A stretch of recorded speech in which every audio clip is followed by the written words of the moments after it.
boys and girls, it's Mrs. Gearing again, and we are here to do part 2 of lesson 3.03 in language. So let's go ahead and get started. The first thing you're going to want to do again, pause the video, open up your Buzz account, and make sure your lesson 3.03 is open because we will use it for different things in this lesson. Gather your supplies, language packet, your notebook or paper, and pencil. Okay, go ahead.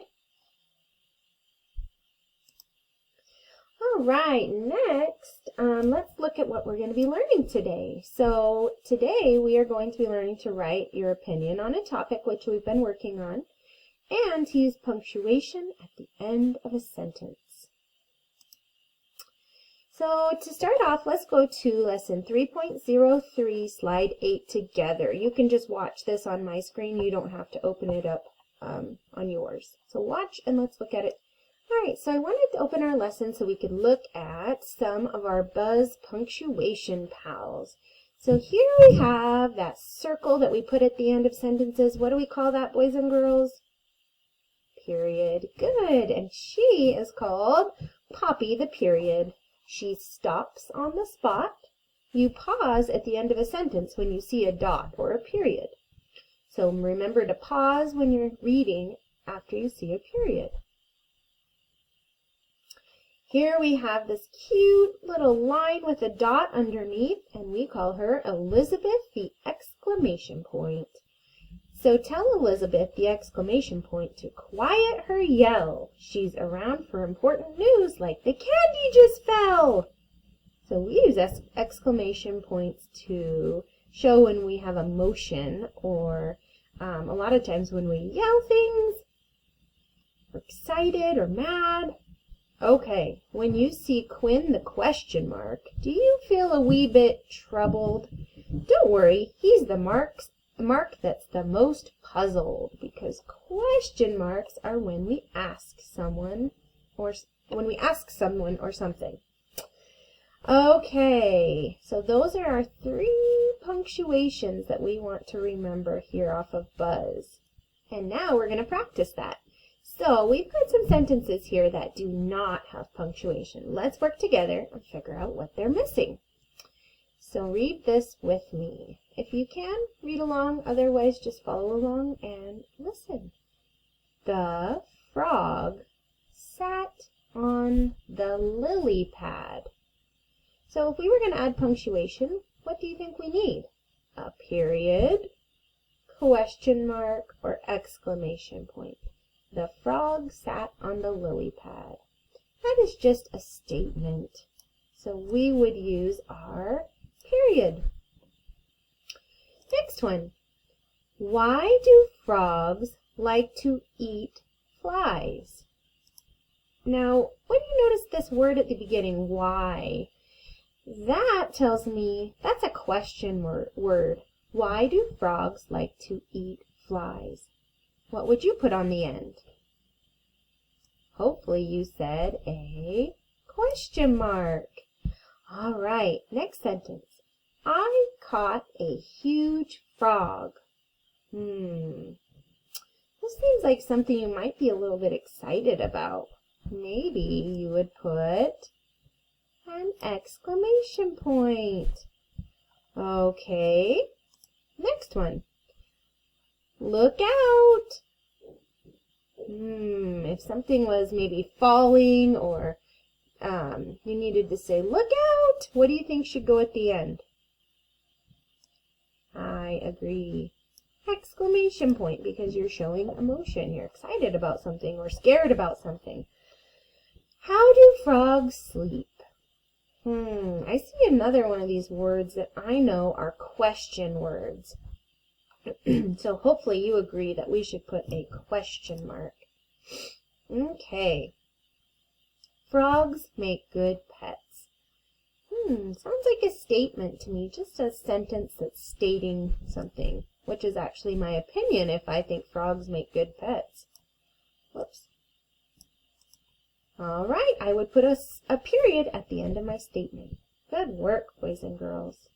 So make sure when you are doing your writing in your opinion piece that you think about what kind of punctuation should go on your sentences.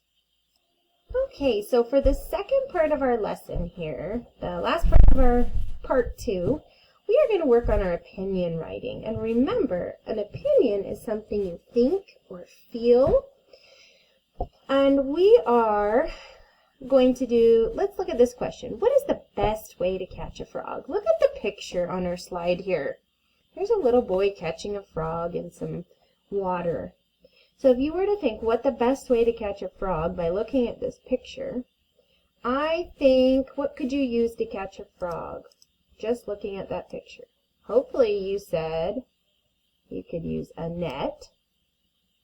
Now, why? Why do you think that we could use a net?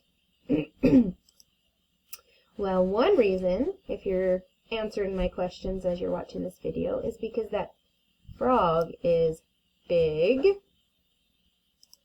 and the other reason could be that the net goes in water where the frog is.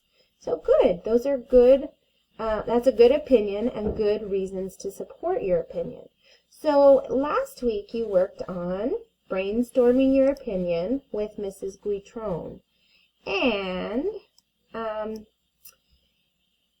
she did an example for you, and she chose the place that she thought to be the best place to visit, and then you did your own. And Mrs. Guitron chose camping, and her reasons were that she loves to taste s'mores and she loves to go hiking.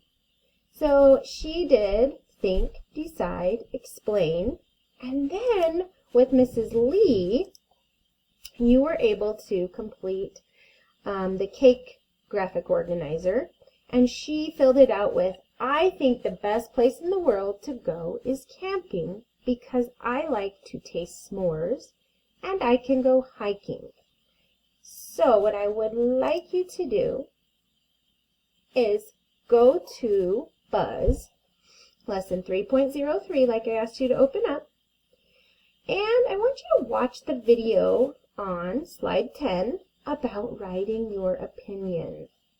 Go ahead and go do that. Come back when you're done. Okay, so hopefully you watched that video of that boy telling how he took his ideas about the zoo and turned them into an opinion, a sloppy copy of an opinion piece. Because we're going to work on doing that together here.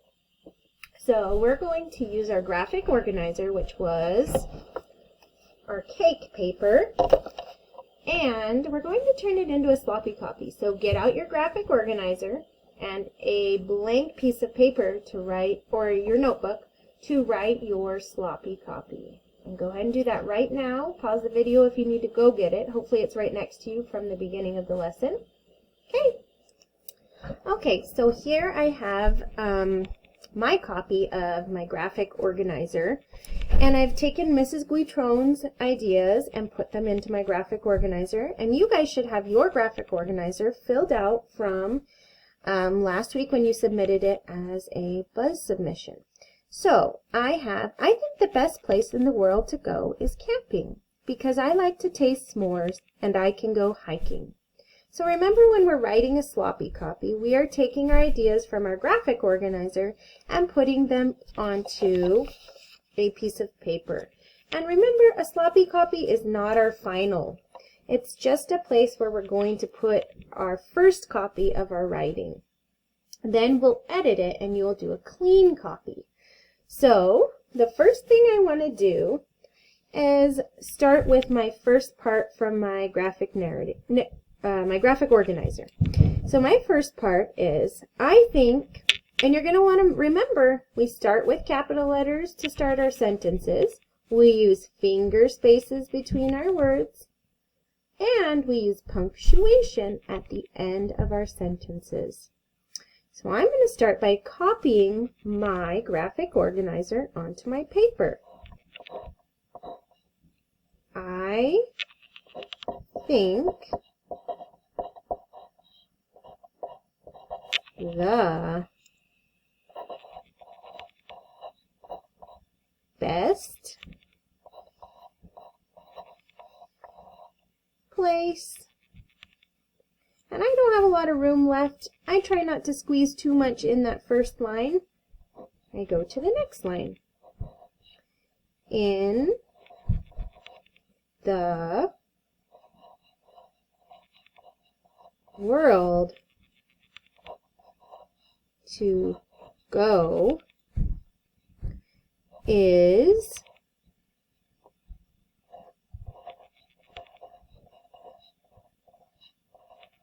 camping. And now I have punctuation. Oh, nope, no punctuation yet because my sentence continues, so be careful to watch that. So I erased my punctuation because I don't actually want to end my sentence yet. I want to include my reasons. So I think the best place in the world to go is camping. And my next part of my cake is my reason. So I continue in the same sentence because I'm explaining why. Because now part of writing a sloppy copy is you might make mistakes in your sloppy copy that you can fix later. I like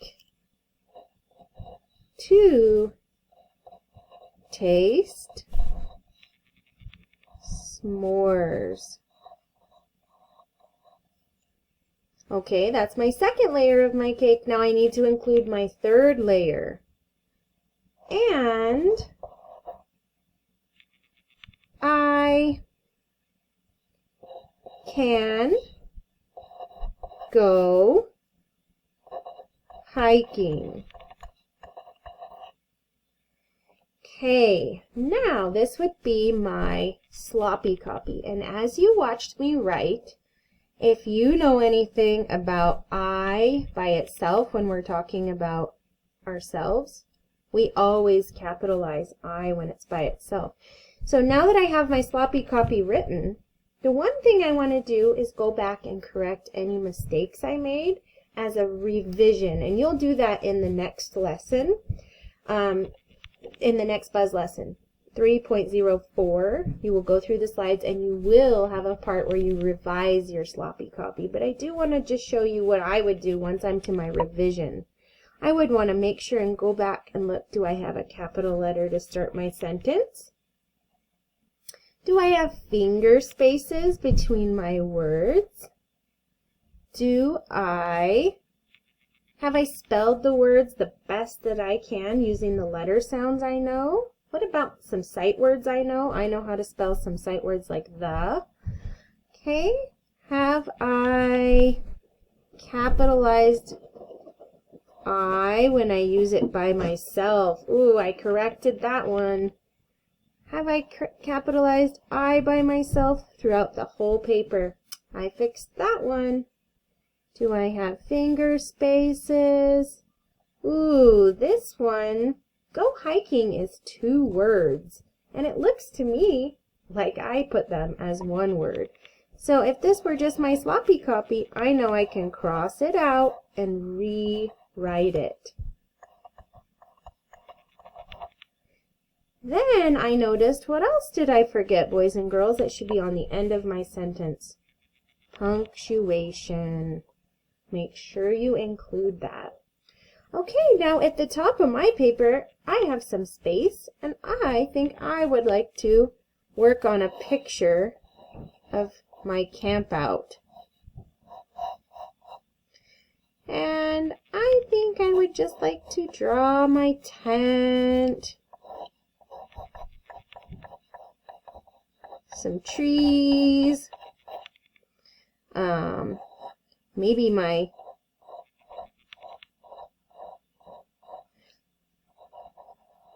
campfire with some smoke, so that I could show my favorite place in the world. The best place that I think to travel to would be camping. And then I would want to, when I do my clean copy, I'll definitely want to have my picture on there with some color. But today this is just my sloppy copy. Okay, boys and girls, so that is how you make sure you have a sloppy copy of your opinion. Okay, boys and girls, make sure you do your sloppy copy and